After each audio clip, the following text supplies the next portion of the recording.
Hello students, welcome to RH chemistry.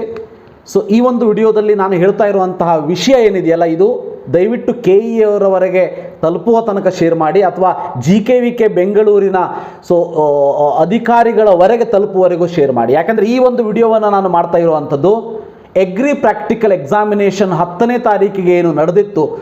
ಸಾವಿರಾರು ವಿದ್ಯಾರ್ಥಿಗಳು ಎಕ್ಸಾಮಿನೇಷನನ್ನು ಏನು ಬರೆದಿದ್ರಿ, ಅದರಲ್ಲಿ ಆಗಿರುವಂತಹ ಒಂದು ಎಕ್ಸೆಪ್ಷನಲ್ ಕೇಸ್ ಬಗ್ಗೆ. ಇವತ್ತು ನಾನು ವಿಡಿಯೋದಲ್ಲಿ ಮೊನ್ನೆ ನಮ್ಮ ಒಂದು ನೀಟ್ ಕಟ್ ಆಫ್ ಬಗ್ಗೆ ಮಾಡಬೇಕಾದ್ರೆ ಒಂದು ನಂಬರ್ನ ಕೊಟ್ಟಿದ್ದೆ ಅಲ್ವಾ, ನನ್ನ ಕೌನ್ಸಿಲಿಂಗಿಗೆ ಬೇಕಾದರೆ ಜಾಯ್ನ್ ಆಗಿ ಅಂತೇಳಿ. ಇವತ್ತು ಬೆಳಗ್ಗೆ ಆ ಒಂದು ನಂಬರ್ನ ತೆಗೆದು ಓಪನ್ ಮಾಡ್ತೀನಿ. ಒಂದು 30 ರಿಂದ 40 ಮೆಸೇಜ್ಗಳು ನನಗೆ ಬರೋದಕ್ಕೆ ಸ್ಟಾರ್ಟ್ ಆಯಿತು. ಎಗ್ರಿ ಪ್ರಾಕ್ಟಿಕಲಲ್ಲಿ ರೈತರ ಮಕ್ಕಳಿಗೆ ಅನ್ಯಾಯ ಆಗಿದೆ, ಈ ರೀತಿಯಾಗಿದೆ, ದಯವಿಟ್ಟು ನಮಗೆ ಹೆಲ್ಪ್ ಮಾಡಿ ಅಂಥೇಳಿ. ಆವಾಗ ನಾನು ಅಂದ್ಕೊಂಡೆ ನೋಡೋಣ ಅಂಥೇಳಿ ಎಲ್ಲವನ್ನು ಕ್ರಾಸ್ ಚೆಕ್ ಮಾಡಿದೆ. ಅದಾದಮೇಲೆ ಅನ್ನಿಸ್ತು, ಡೆಫಿನೆಟ್ ಆಗಿ ನಮ್ಮ ರೈತರ ಮಕ್ಕಳು ಅಗ್ರಿಕಲ್ಚರ್ ಕೋಟಾದಡಿಯಲ್ಲಿ ಏನು ಅಗ್ರಿಕಲ್ಚರ್ ಪ್ರಾಕ್ಟಿಕಲ್ ಎಕ್ಸಾಮನ್ನು ಬರೆದಿದ್ದಾರೆ, ಅವರಿಗೆ ಸಾಕಷ್ಟು ಜನರಿಗೆ ಅನ್ಯಾಯವಾದ ಹಾಗೆ ಕಾಣಿಸ್ತಾ ಇದೆ. ಮೊದಲನೇದಾಗಿ ನಾನು ಇವತ್ತು ಏನು ಹೇಳೋದಕ್ಕೆ ಹೊರಟಿದ್ದೀನಿ ಅನ್ನೋದನ್ನು ಅರ್ಥ ಮಾಡ್ಕೊಳ್ಳಿ.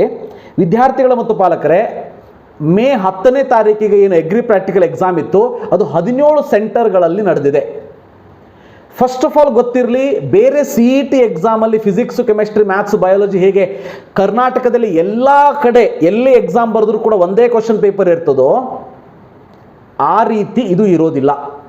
ಇಲ್ಲಿ ಏನಾಗ್ತದೆ ಅಂದರೆ, ಎಕ್ಸಾಮಿನೇಷನ್ ಸೆಂಟರಿನ ಲೊಕ್ಯಾಲಿಟಿಗೆ ಸಂಬಂಧಪಟ್ಟ ಹಾಗೆ ಕ್ವಶನ್ ಪೇಪರ್ಗಳು ಡಿಫರೆಂಟ್ ಆಗ್ತಾ ಹೋಗ್ತದೆ. ನೀವು ಮಂಗಳೂರಲ್ಲಿ ಅಗ್ರಿ ಪ್ರಾಕ್ಟಿಕಲ್ ಎಕ್ಸಾಮ್ ಬರೆದ್ರೆ ಅಲ್ಲಿಯ ಕ್ವಶನ್ ಪೇಪರೇ ಬೇರೆ, ಧಾರವಾಡದ್ದೇ ಬೇರೆ, ಚಿತ್ರದುರ್ಗದ್ದೇ ಬೇರೆ, ಅಲ್ಲಿ ಆ ಕಡೆ ಬೆಂಗಳೂರು ಯೂನಿವರ್ಸಿಟಿ ಅಂಡರ್ ಬರೋದೇ ಬೇರೆ, ರಾಯಚೂರೇ ಬೇರೆ, ಬೀದರೇ ಬೇರೆ, ಮಂಡ್ಯನೇ ಬೇರೆ, ಈ ರೀತಿ ಬೇರೆ ಬೇರೆ ಕ್ವಶನ್ ಪೇಪರ್ಗಳು ಬರ್ತದೆ. ನೀವು ಕೇಳ್ಬೋದು, ಈ ರೀತಿ ಬೇರೆ ಬೇರೆ ಕ್ವಶನ್ ಪೇಪರ್ಗಳಿಗೆ ಬಂದರೆ ನಮ್ಮ ವಿದ್ಯಾರ್ಥಿಗಳಿಗೆ ಇಕ್ವಾಲಿಟಿ ಆಗ್ತದಾ ಅಂತ. ಎಸ್, ಏನಿರ್ತದೆ, ಜನರಲಿ ಏನು ಮಾಡ್ತಾರೆ, ಅಗ್ರಿಕಲ್ಚರ್ ಯೂನಿವರ್ಸಿಟಿಯ ಹೆಡ್ GKVK ಬೆಂಗಳೂರವ್ರು ಏನು ಮಾಡ್ತಾರೆ ಅಂತಂದರೆ, ಎಲ್ಲ ಅಗ್ರಿಕಲ್ಚರ್ ಯೂನಿವರ್ಸಿಟಿಯ ಸಂಬಂಧಪಟ್ಟಂಥ ಅಧಿಕಾರಿಗಳ ಜೊತೆ ಒಂದು ಸಭೆಯನ್ನು ಮಾಡ್ತಾರೆ. ಮಾಡಿಬಿಟ್ಟು ಕ್ವಶನ್ ಪೇಪರ್ನ ಯಾವ ರೀತಿ ಪ್ರಿಪೇರ್ ಮಾಡಬೇಕು, ಕ್ವಶನ್ ಪೇಪರ್ ಡಿಫಿಕಲ್ಟಿ ಲೆವೆಲ್ ಏನಿರಬೇಕು, ಯಾವ ರೀತಿ ಕ್ವಶನ್ನ ಹಾಕಬೇಕು ಅನ್ನೋದರ ಒಂದು ಡಿಸ್ಕಷನ್ ನಡೀತದೆ. ಫಾರ್ ಎಕ್ಸಾಂಪಲ್, ನೀವು ಅಂದ್ಕೊಳ್ಳಿ, ಸೀಡ್ಸ್ಗಳ ಬಗ್ಗೆ ಒಂದು 10 ಕ್ವಶನ್ಗಳನ್ನು ಕೇಳಬೇಕು ಅಂತ ಇದೆ ಅಂತ ಇಟ್ಕೊಳ್ಳಿ. ಸೀಡ್ಸ್ಗಳ ಬಗ್ಗೆ ಅಂದರೆ ಬೀಜಗಳ ಬಗ್ಗೆ 10 ಕ್ವಶನ್ನನ್ನು ಕೇಳಬೇಕು ಅಂತ ಇದ್ದರೆ, ಈ 17 ಸೆಂಟರಲ್ಲಿ ಏನು ಎಕ್ಸಾಮಿನೇಷನ್ ನಡೀತದೆ, ಎಲ್ಲ ಸೆಂಟರಲ್ಲೂ ಕೂಡ ಆ ರೀತಿಯೇ ಮಾಡಬೇಕು, ಸ್ವಲ್ಪ ಹೆಚ್ಚು ಕಡಿಮೆ ಅಂತ ಅಂದ್ಕೊಳ್ಳಂತೆ. ಆದರೆ ಆ 10 ಸೀಡ್ಗಳ ಮೇಲೆ ಕೇಳುವಂಥ ಕ್ವಶನ್ನು, ಅಥವಾ 10 ಬೇರೆ ಬೇರೆ ತಳಿಗಳ ಮೇಲೆ ಕೇಳುವಂಥ ಕ್ವಶನ್ನು, ಅಥವಾ ಇನ್ಸ್ಟ್ರೂಮೆಂಟ್ಗಳ ಮೇಲೆ ಕೇಳುವಂಥ ಕ್ವಶನ್ನು ಸೇಮ್ ಇರಬೇಕಂತ ಇಲ್ಲ. ನನ್ನ ಲೊಕ್ಯಾಲಿಟಿಗೆ ಯಾವ ಸೀಡ್ ಇಂಪಾರ್ಟೆಂಟ್ ಇದೆ, ಅದನ್ನು ತಗೊಂಡು ಈ ನಮ್ಮ ಯೂನಿವರ್ಸಿಟಿಯವರು ಕ್ವಶನನ್ನು ಕೇಳ್ಬೋದು. ಅದೇ ರೀತಿ ಬೇರೆ ಬೇರೆ ಎಕ್ಸಾಮ್ ಸೆಂಟರಲ್ಲಿ ಏನೇನು ಆ ಎಕ್ಸಾಮ್ ಸೆಂಟರ್ ಅಂಡರ್ ಇಂಪಾರ್ಟೆಂಟ್ ಪಾಯಿಂಟ್ಸ್ಗಳಿವೆ, ಅದನ್ನು ಆ ಯೂನಿವರ್ಸಿಟಿಯವರು ಕೇಳಬೇಕು ಅಂತ ಇದೆ. ಫೈನ್.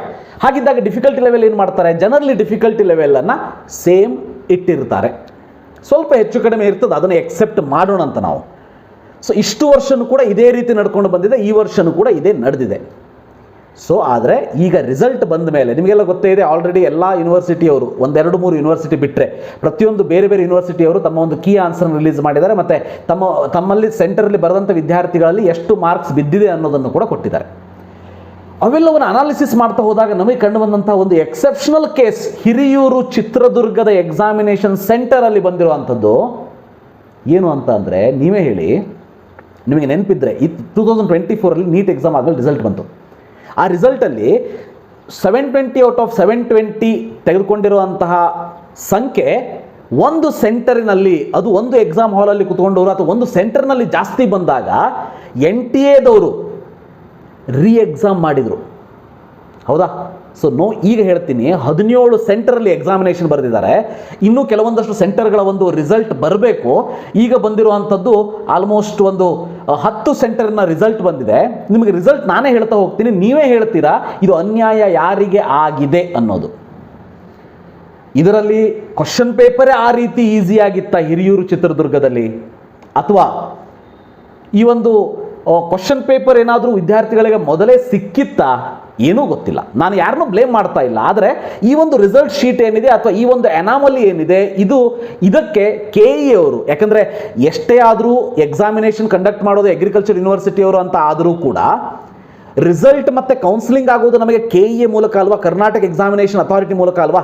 ಅದಕ್ಕಾಗಿ ನನ್ನ ರಿಕ್ವೆಸ್ಟ್ ಇಷ್ಟೇ, KEA ಡೈರೆಕ್ಟರ್ ಆದಂಥ ಪ್ರಸನ್ನ ಸರ್ ಅವರು ಈ ಒಂದು ರಿಸಲ್ಟ್ ಶೀಟ್ ಮೇಲೆ ತಮ್ಮ ಕಣ್ಣನ್ನು ಹಾಯಿಸಿ, ಸೊ ದಯವಿಟ್ಟು ಈ ಒಂದು ಎಗ್ರಿ ಪ್ರಾಕ್ಟಿಕಲ್ ಎಕ್ಸಾಮಿನ ರಿಸಲ್ಟಲ್ಲಿ ತಾವು ಮಧ್ಯಪ್ರವೇಶ ಮಾಡಬೇಕು ಅಂತ ಕೇಳ್ಕೊಳ್ತೀನಿ. ಇದು ಸಾವಿರಾರು ವಿದ್ಯಾರ್ಥಿಗಳ ಕಡೆಯಿಂದ ನನ್ನ ಒಂದು ರಿಕ್ವೆಸ್ಟ್ ಅಂತ ಅನ್ಕೊಳ್ಳಿ. ದಯವಿಟ್ಟು ಈ ಒಂದು ಎಕ್ಸಾಮ್ ರಿಸಲ್ಟ್ ಶೀಟನ್ನು ನೀವೇ ನೋಡಿಬಿಡಿ. ನೀವೇ ನೋಡಿದರೆ KE ಅವರಾಗಲಿ ಅಥವಾ GKVK ಬೆಂಗಳೂರು ಅವರಾಗಲಿ ನಿಮಗೆ ಅನ್ನಿಸ್ತದ something is happened in college of agriculture Chitradurga ಹಿರಿಯೂರಲ್ಲಿ. ನಾನು ಪೇಪರ್ ಔಟ್ ಆಗಿದೆ, ಹಿಂದಿನ ದಿವಸನ ಆಗಿರ್ಬೋದು, ನೀಟ್ ಎಕ್ಸಾಮ್ ಆದಾಗೆ, ಅದ್ರ ಬಗ್ಗೆ ನಾನು ಅಲಿಗೇಷನ್ ಮಾಡ್ತಾ ಇಲ್ಲ. ಬಟ್ ನನಗೆ ಅನಿಸೋ ಪ್ರಕಾರ ಪೇಪರನ್ನು ಬಹಳ ಈಸಿ ಮಾಡಿಬಿಟ್ಟಿದ್ದಾರೆ ಅಂತ ಅನ್ಕೊಳ್ಳಂತೆ. ಪೇಪರ್ ಬಹಳ ಈಸಿ ಇರಲಿ, ಅಷ್ಟು ಈಸಿ ಇದೆ. ಎಷ್ಟೇ ಈಸಿ ಇದ್ರೂ ಕೂಡ ಈ ಲೆಕ್ಕದಲ್ಲಿ ಔಟ್ ಆಫ್ ಔಟ್ಗಳು ಬರ್ತಾ ಇದೆ, ಈ ಲೆಕ್ಕದಲ್ಲಿ 196 ಮಾರ್ಕ್ಸ್ 192 ಮಾರ್ಕ್ಸ್ಗಳು ಬರ್ತಾ ಇದೆ ಅಂದರೆ ಇದು ಹೇಗೆ ಸಾಧ್ಯ? ಬೇರೆ ಸೆಂಟರ್ಲಿ ಎಕ್ಸಾಮ್ ಬರೆದಂಥ ವಿದ್ಯಾರ್ಥಿಗಳಿಗೂ ಈ ಪೇಪರನ್ನು ಕೊಟ್ಟರೆ ಹಾಗಾದರೆ ಅವರಲ್ಲೂ ಈ ರೀತಿ ಔಟ್ ಆಫ್ ಔಟ್ಗಳು ಬರ್ಬೋದು. ಹಾಗಾದರೆ ದಯವಿಟ್ಟು KE ಅವರು ಮಧ್ಯಪ್ರವೇಶ ಮಾಡಿ. ಸರ್ಕಾರದ ಯಾರಾದರೂ ಪ್ರತಿನಿಧಿಗಳು ಈ ಒಂದು ವಿಡಿಯೋವನ್ನು ನೋಡ್ತಾ ಇದ್ದರೆ ದಯವಿಟ್ಟು ನಾನೇನು ಹೇಳೋದು ಬೇಡ, ನೀವೇ ಆ ರಿಸಲ್ಟ್ ಶೀಟನ್ನು ನೋಡಿ ಡಿಸಿಷನ್ ತಗೊಳ್ಳಿ. ಎಸ್ಪೆಷಲಿ GKVK ಬೆಂಗಳೂರವರು ಈ ಒಂದು ಎಕ್ಸಾಮಿನೇಷನನ್ನು ಕಂಡಕ್ಟ್ ಮಾಡುವಂಥ ಕಂಪ್ಲೀಟ್ ಅಥಾರಿಟಿಯನ್ನು ತೆಗೆದುಕೊಂಡಂಥವ್ರು. ಸೊ ಟೈಮ್ ಟೇಬಲನ್ನು ಅವರೇ ಕೊಡ್ತಾರೆ, ಎಕ್ಸಾಮ್ ಯಾವಾಗ ಆಗಬೇಕು ಅಂತ ಹೇಳ್ತಾರೆ. ಸೊ ಆ ಎಕ್ಸಾಮಿನೇಷನ್ ಶಿಫ್ಟ್ ಅಂದರೆ ಆ ಒಂದು ಇಟ್ಟಿರುವಂಥ ಎಕ್ಸಾಮಿನೇಷನ್ ಶಿಫ್ಟ್ ಮಾಡಿ ವಿದ್ಯಾರ್ಥಿಗಳು ತೊಂದರೆ ಆಗ್ತದ ಅಂಥೇಳಿ KE ಅವರು ರಿಕ್ವೆಸ್ಟ್ ಮಾಡಿಕೊಂಡಾಗ ಅವರು ಅದನ್ನು ಕೂಡ ಮಾಡಿಕೊಟ್ರು. ಅದಕ್ಕೆಲ್ಲ ಅಭಿನಂದನೆಗಳನ್ನು ತಿಳಿಸ್ಕೊಡ್ತೀನಿ. ಆದರೆ ಈ ವಿಷಯದಲ್ಲಿ KEಯ ಪ್ರಸನ್ನ ಸರ್ ಅವರು ಮತ್ತು GKVKಯ ರಿಜಿಸ್ಟ್ರಾರ್ ಅವರು ಅಥವಾ ಕುಲಸಚಿವರು ಏನಿದ್ದಾರೆ ಅವರುಗಳು ಇದರಲ್ಲಿ ಮಧ್ಯಪ್ರವೇಶ ಮಾಡಿ ನಮ್ಮ ರೈತರ ಮಕ್ಕಳಿಗೆ ಒಂದು ನ್ಯಾಯವನ್ನು ಒದಗಿಸಿ ಕೊಡಬೇಕು. ಇಲ್ಲ ಅಂತಂದರೆ ಇದು ಒಂದು ಬ್ಯಾಡ್ ಸಿಸ್ಟಮನ್ನು ಸೆಟ್ ಮಾಡುತ್ತೆ ಕರ್ನಾಟಕದಲ್ಲಿ. ಹೇಗೆ ದಯವಿಟ್ಟು ನಾನು ಈಗ ತೋರಿಸ್ತೀನಿ, ಅದನ್ನು ಕೂಡ ಚೆಕ್ ಮಾಡ್ಕೊಳ್ತಾ ಹೋಗಿ. ನೋಡಿ, ನಾನು ನಿಮ್ಮ ಮುಂದೆ ಇಟ್ಟಿರುವಂಥದ್ದು ಹಿರಿಯೂರಿನ ಒಂದು ಎಕ್ಸಾಮಿಗೆ ಸಂಬಂಧಪಟ್ಟಂಥ ರಿಸಲ್ಟ್ ಶೀಟ್. ನೀವೇ ನೋಡ್ತಾ ಹೋಗಿ. ಕಾಲೇಜ್ ಆಫ್ ಹಾರ್ಟಿಕಲ್ಚರ್ ಹಿರಿಯೂರು ಅಂತ ಇದೆ. 200 ಮಾರ್ಕ್ಸ್ನ ಎಕ್ಸಾಮ್ ಇರ್ತದೆ. ಆ ಎಕ್ಸಾಮಲ್ಲಿ ನಾನು ನಿಮಗೆ PDF ಅಲ್ಲಿ ತೋರಿಸ್ತಾ ಇದ್ದೀನಿ. ಫಸ್ಟ್ ಪೇಜಲ್ಲಿ 23 ಎಲ್ಲ ವಿದ್ಯಾರ್ಥಿಗಳಿಗೆ 200 ಔಟ್ ಆಫ್ 200 ಬಿದ್ದಿದೆ. 74 ಸ್ಟೂಡೆಂಟ್ಸ್ಗಳಿಗೆ 200 ಔಟ್ ಆಫ್ 200 ಬಿದ್ದಿದೆ. ನೀವು ಹೇಳ್ಬೋದು, ಹಾಗಾದ್ರೆ ಸರ್ ಬೇರೆ ಎಕ್ಸಾಮ್ ಬರೆದಂತಹ ಬೇರೆ ಸೆಂಟ್ರಲ್ಲಿ ಬರೆದಂತಹ ವಿದ್ಯಾರ್ಥಿಗಳ ಕಥೆ ಏನು, ಅದನ್ನು ಕೂಡ ತೋರಿಸ್ತೀನಿ. ಕಾಲೇಜ್ ವೈಸ್ ಅನಾಲಿಸಿಸನ್ನು ತೋರಿಸ್ತಾ ಹೋಗ್ತೀನಿ. ನಾನು ಯಾರೋ ಒಬ್ಬರು ಈ PDF ಅನ್ನು ಮಾಡಿ ಕೊಟ್ಟರು, ಅವರಿಗೆ ಥ್ಯಾಂಕ್ಸನ್ನು ಹೇಳೋದಕ್ಕೆ ಇಷ್ಟಪಡ್ತೀನಿ. So college of agriculture GKVK ಬೆಂಗಳೂರಲ್ಲಿ 2234 ವಿದ್ಯಾರ್ಥಿಗಳು ಬರೆದಿದ್ದಾರೆ. ಸೊ ಅದರಲ್ಲಿ ಔಟ್ ಆಫ್ ಔಟ್ ಬಂದಿರುವಂಥದ್ದು ಒಬ್ಬ ವಿದ್ಯಾರ್ಥಿಗೆ. 10 ವಿದ್ಯಾರ್ಥಿಗಳಿಗೆ 196 ಮಾರ್ಕ್ಸ್ ಬಂದಿದೆ. 24 ವಿದ್ಯಾರ್ಥಿಗಳಿಗೆ 192 ಮಾರ್ಕ್ಸ್ ಬಿದ್ದಿದೆ. ಎರಡನೇದು ಕಾಲೇಜ್ ಆಫ್ ಅಗ್ರಿಕಲ್ಚರ್ ಮಂಡ್ಯದಲ್ಲಿ 200 ಔಟ್ ಆಫ್ 200 ಬರೆದಿರುವಂಥ 1182 ಸ್ಟೂಡೆಂಟ್ಸ್ಗಳಲ್ಲಿ. ಸೊ ಇದರಲ್ಲಿ 5 ಜನಕ್ಕೆ ಮಾತ್ರ ಔಟ್ ಆಫ್ ಔಟ್ ಬಿದ್ದಿದೆ. 196 ಒಬ್ಬ ವಿದ್ಯಾರ್ಥಿಗಳು ಕೂಡ ಇಲ್ಲ, 192 ಒಬ್ಬನಿಗೆ ಬಿದ್ದಿದೆ. ಕಾಲೇಜ್ ಆಫ್ ಅಗ್ರಿಕಲ್ಚರ್ ಹಾಸನದಲ್ಲಿ ಒಬ್ಬರು ಔಟ್ ಆಫ್ ಔಟೇ ತೆಗೆದಿಲ್ಲ. ಕಾಲೇಜ್ ಆಫ್ ಅಗ್ರಿಕಲ್ಚರ್ ಧಾರವಾಡದಲ್ಲಿ 2 ಮಾತ್ರ ಔಟ್ ಆಫ್ ಔಟ್ ಬಿದ್ದಿದೆ. 14 196 ಮಾರ್ಕ್ಸ್ ಬಿದ್ದಿದೆ. 34 192 ಮಾರ್ಕ್ಸ್ ಬಿದ್ದಿದೆ. ಯಾಕಂದ್ರೆ ಇದಕ್ಕೆ ನೆಗೆಟಿವ್ ಮಾರ್ಕಿಂಗ್ ಇರೋದಿಲ್ಲ. ಪರ್ ಕ್ವಶನ್ 4 ಮಾರ್ಕ್ಸ್ ಇರ್ತದೆ, ಗೊತ್ತಿರಲಿ. ಪರ್ ಕ್ವಶನ್ 4 ಮಾರ್ಕ್ಸು ನೆಗೆಟಿವ್ ಇರೋದಿಲ್ಲ. ನೆಕ್ಸ್ಟ್ ನೋಡಿ, ಕಾಲೇಜ್ ಆಫ್ ಅಗ್ರಿಕಲ್ಚರ್ ವಿಜಯಪುರದಲ್ಲಿ ಔಟ್ ಆಫ್ ಔಟ್ ಒಬ್ಬರು ಇಲ್ಲ. ಆದರೆ ಕಾಲೇಜ್ ಆಫ್ ಹಾರ್ಟಿಕಲ್ಚರ್ ಚಿತ್ರದುರ್ಗ ಹಿರಿಯೂರಲ್ಲಿ, ನಾನು ಹೇಳೋದಕ್ಕೆ ಹೊರಟಿರೋದು ಅದೇ ವಿಷಯ. ಚಿತ್ರದುರ್ಗ ಹಿರಿಯೂರಲ್ಲಿ 74 ವಿದ್ಯಾರ್ಥಿಗಳು ಔಟ್ ಆಫ್ ಔಟ್ ತೆಗೆದಿದ್ದಾರೆ. ವಿದ್ಯಾರ್ಥಿಗಳ ಮತ್ತು ಪಾಲಕರು 200 ಔಟ್ ಆಫ್ 200 74 ಸ್ಟೂಡೆಂಟ್ಸ್ಗಳು ತೆಗೆದಿರುವಂಥದ್ದು. ಅದು ಹೋಗಲಿ, 190 ಸ್ಟೂಡೆಂಟ್ಸ್ಗಳಿಗೆ 196 ಮಾರ್ಕ್ಸ್ ಬಂದಿದೆ. ಹೇಗೆ ಸಾಧ್ಯ ನೀವೇ ಹೇಳಿ? 196 ನೋಡೋಣಂತೆ. ಆ ಒಂದು ಹಿರಿಯೂರಿನ ಅಂಡರ್ ಬರುವಂಥ ವಿದ್ಯಾರ್ಥಿಗಳು ಬಹಳ ಬುದ್ಧಿವಂತರು ಇರ್ಬೋದು, ಇರಲಿ, ಒಪ್ಕೊಳ್ಳೋಣಂತೆ. ಆದರೆ ಅಷ್ಟು ಈಸಿ ಪೇಪರನ್ನು ಕೇಳಿದರೆ ಉಳಿದಂತಹ ಎಕ್ಸಾಮ್ ಸೆಂಟ್ರಲ್ಲಿ ಬರೆದಂಥ ವಿದ್ಯಾರ್ಥಿಗಳಿಗೆ ಅನ್ಯಾಯ ಆಗೋದಿಲ್ಲ. ಹಾಗಾದರೆ ನಾನು ಧಾರವಾಡಲ್ಲಿ ಬರೀತೀನಿ, ನನಗೆ ಟಫೆಸ್ಟ್ ಪೇಪರ್ ಸಿಗ್ತದೆ. ವಿಜಯಪುರದಲ್ಲಿ ಬರೀತೀನಿ, ಟಫೆಸ್ಟ್ ಪೇಪರ್ ಸಿಗ್ತದೆ. ವಿಜಯಪುರದಲ್ಲಿ 1 ಔಟ್ ಆಫ್ ಔಟ್ ಇಲ್ಲ. ಬಟ್ ಹಿರಿಯೂರು ಚಿತ್ರದುರ್ಗದಲ್ಲಿ 74 ಔಟ್ ಆಫ್ ಔಟ್ಗಳು ಬರ್ತಾ ಇದೆ ಅಂತಂದರೆ, ಅಂದರೆ ಹಿರಿಯೂರು ಚಿತ್ರದುರ್ಗ ಎಕ್ಸಾಮ್ ಸೆಂಟರ್ಗೆ ಬರೆದಂಥ ವಿದ್ಯಾರ್ಥಿಗಳು ಮಾತ್ರ ಅಗ್ರಿಕಲ್ಚರ್ ಮತ್ತು ವೆಟರ್ನರಿ ಸೀಟ್ಗಳನ್ನ ಪಡೆದುಕೊಂಡು ಹೋಗ್ಬಿಡ್ಬೇಕಾಗಾದ್ರೆ ಅಗ್ರಿಕಲ್ಚರ್ ಕೋಟಾ ಅಂಡರ್ ಇರುವಂಥದ್ದು. ಇದು ಎಷ್ಟು ಅನ್ಯಾಯ ಹಾಗಾದರೆ ನೀವೇ ಯೋಚನೆ ಮಾಡಿ.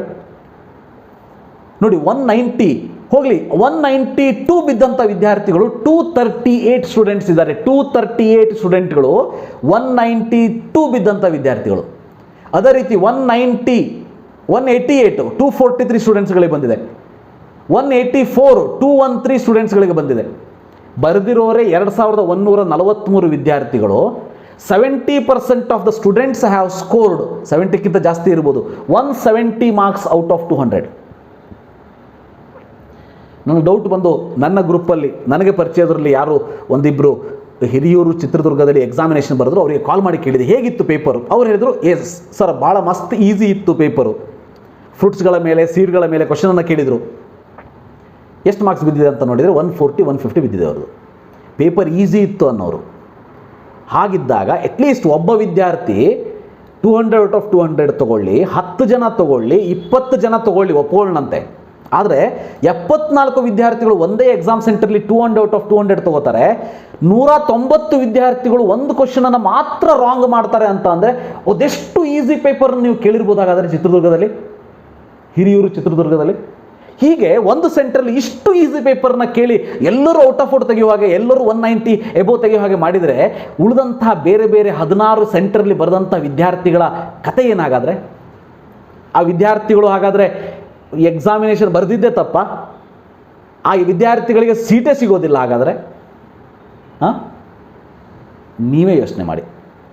ಅದಕ್ಕಾಗಿ ನಾನು ಹೇಳ್ತಾ ಇರುವಂಥದ್ದು, ಇದು ಎಕ್ಸೆಪ್ಷನಲ್ ರಿಸಲ್ಟ್ ಇದೆ, ಅನಮಾಲಸ್ ರಿಸಲ್ಟ್ ಇದೆ. ಇದನ್ನು ಎಕ್ಸೆಪ್ಟ್ ಮಾಡೋದಕ್ಕೆ ಸಾಧ್ಯವೇ ಇಲ್ಲ ಯಾರ್ಯಾರು ವಿದ್ಯಾರ್ಥಿಗಳು ಅಗ್ರಿಕಲ್ಚರ್ ಎಕ್ಸಾಮ್ನ ಬರೆದಿದ್ದಾರೆ ಅಂಥವ್ರು. ಅದಕ್ಕಾಗಿ ನಾನು ಹೇಳ್ತಾ ಇರುವಂಥದ್ದು, ಇದು ರೈತರ ಮಕ್ಕಳಿಗೆ ಅನ್ಯಾಯ ಆಗಿದೆ, ಡೆಫಿನೆಟ್ಲಿ ಆಗಿದೆ.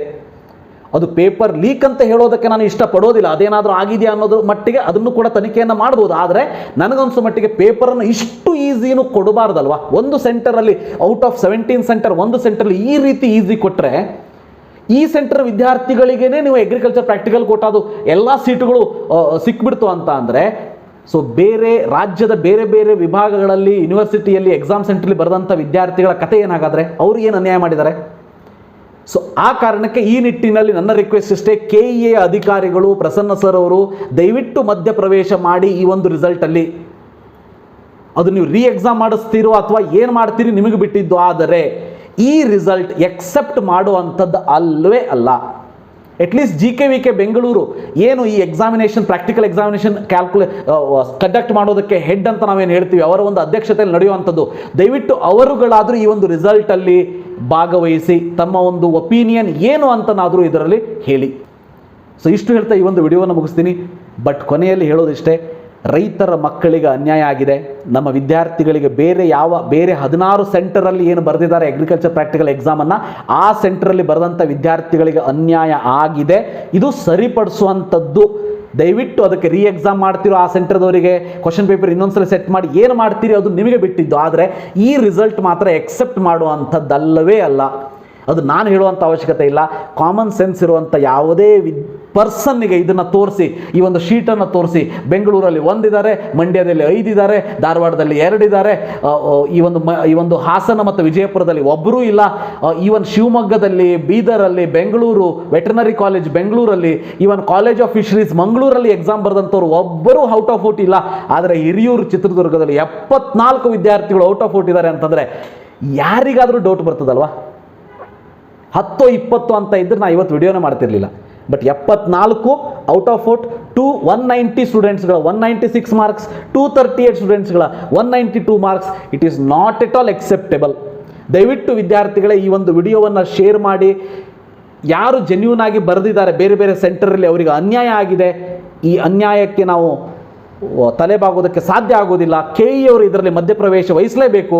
ಮತ್ತು GKVK ಬೆಂಗಳೂರವರು ಮಧ್ಯಪ್ರವೇಶ ವಹಿಸಿ ಇದು ಏನು ಪ್ರಾಬ್ಲಮ್ ಆಗಿದೆ, ತೊಂದರೆ ಆಗಿದೆ, ಹಿರಿಯೂರಲ್ಲೇ ಯಾಕೆ ಹೀಗಾಗಿದೆ ಅನ್ನೋ ತನಿಖೆ ಮಾಡಿ ಅಲ್ಲಿ ನೀವು ಎಕ್ಸಾಮ್ ಮತ್ತೊಂದು ಸಲ ಕಂಡಕ್ಟ್ ಮಾಡ್ತಿರೋ ಏನು ಮಾಡ್ತಿರೋ ನಿಮಗೆ ಬಿಟ್ಟಿದ್ದು. ಒಟ್ಟಿನಲ್ಲಿ ಬೇರೆ ವಿದ್ಯಾರ್ಥಿಗಳಿಗೂ ಕೂಡ ಜಸ್ಟಿಸ್ ಸಿಗಬೇಕು, ಹಾಗೆ ಮಾಡಿ ಅಂಥೇಳಿ ಕೇಳ್ಕೊಳ್ತಾ ಈ ಒಂದು ವಿಡಿಯೋನ ಇಲ್ಲೇ ಮುಗಿಸ್ತೀನಿ. Thank you for watching. Have a nice day.